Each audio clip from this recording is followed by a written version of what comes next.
Hello, ladies and gentlemen, I'm Shorty SX, and you're watching my random quickscoping tips, episode 5.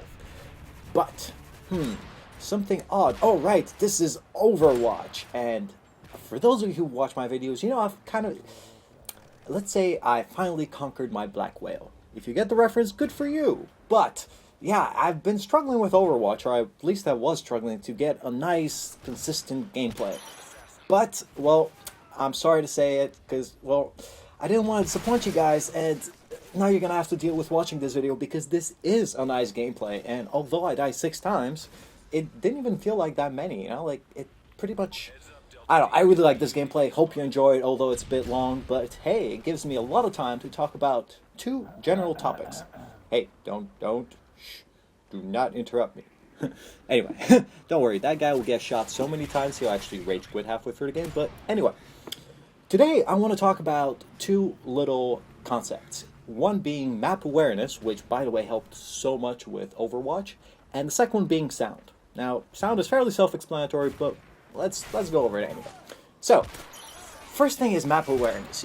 With Overwatch, I love the map. Like, I enjoyed playing it in team deathmatch and all that stuff, but for some reason I was struggling to get, my normal free-for-all type of game going. I keep getting, 30 and 10s, but they weren't really all that great, and I'd die like a retard a bunch of times, and, I didn't really feel good about it. But what I finally realized was that Overwatch is a hell of a lot bigger than any other map. And it's not because it's just a big map, but it's also because it's got 2 floors. Technically even more if you consider all the little things in between, but that actually makes it a humongous map. So what I kind of did, or what I tried to do in this... By the way, check this guy out. That's not a bad kill cam. It's not mine, but... Anywho, the point is, what I kind of realized is I had to limit myself to a smaller part of the map in order to, even give myself a chance of doing well. Because normally, normally you find a nice little area or something, and you just run around there and kill everybody. But what I was doing with Overwatch was... I was overwatching the whole map. Get it? No, I'm kidding. But, I was running around the whole place, not really having, a good little base where I could come back to. So I wasn't really learning all the tiny little spots and everything. And then I realized that's exactly what I should be doing. So I picked this part, which I believe is the north part of Overwatch. Anyway. The point is, I kind of stick to, this side of the map. And by this side, I pretty much mean this half of the map. I don't go further than that little bridge in the middle. Actually, I had a couple of really nice games on the other side, so it doesn't really matter. The whole point is to limit yourself to just a smaller part of the map. For example, now I'm kind of running around this area over here, but I get a really good sense of where everybody is, who's coming to get me, where they're at, and all of that. And, as you can see, I'm not doing too badly. I'm getting some nice streaks here.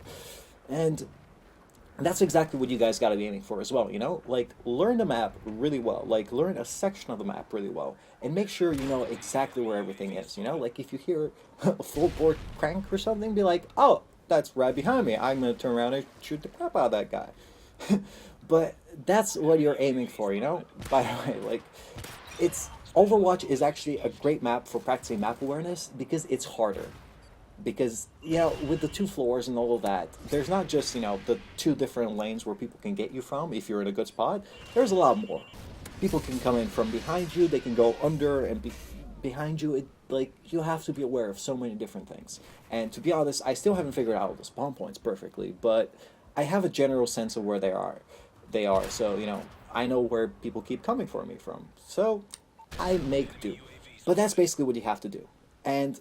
the whole floorboard joke or something actually kind of leads me nicely into the second thing, which we're talking about today, which is sound. And I know not everybody apparently, by the way, I don't know what I was doing. Maybe I wanted to bash him in with my stinger, or just forgot I carried one. Anywho, sound is really a weird concept, because a lot of people kind of see it as an optional thing, oh no, you don't have to play with headphones or sound. That's not necessary. Well, alright, let's go back to, that James Bond example I gave in episode 3. Picture yourself as James Bond. Do you see James Bond, going okay, cool, I'm gonna go take out, a band of bad guys now, and I'm gonna put, earplugs in my, ears to make it harder. No, that's not really what he does. This is really not one of those oh, in communist Russia, we cut off ears of conscripts so they have better focus. No, this is not one of those cases, you know?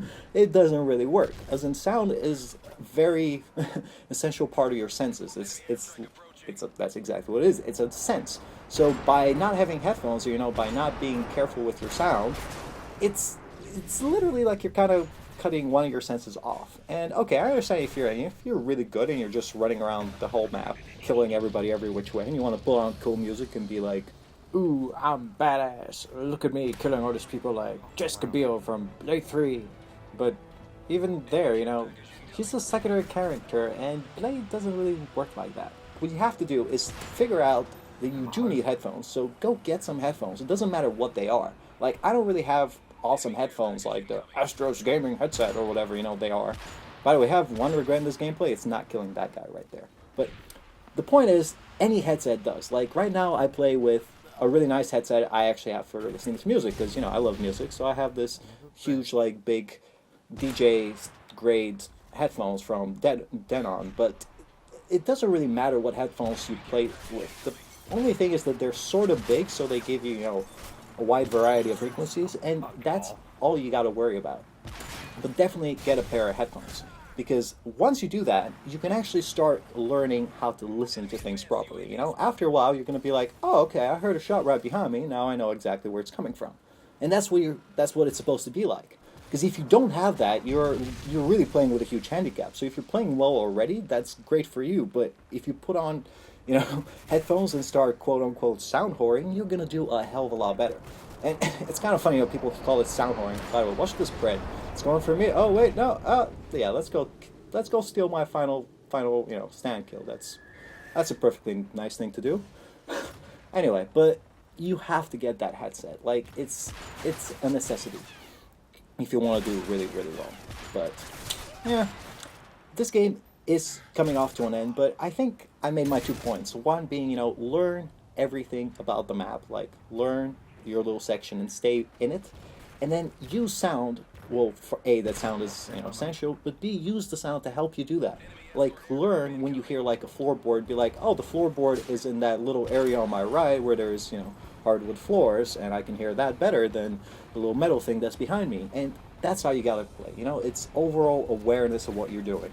And it's not just sniping, it's for any gun, but with sniping it's even more, you know, important because you should have that one shot. And anyway, I hope you enjoyed it. Now, in case you haven't checked it out yet, check out my last week's video, which was kind of funny little accident I had, or otherwise click on the other link, which is this new series I have with streak spots, and the first one is on Underground, where I basically show you a nice little streak spot and everything you need to know about it, like spawns and so on. But anyway, thanks for watching, and I'll see you guys next time.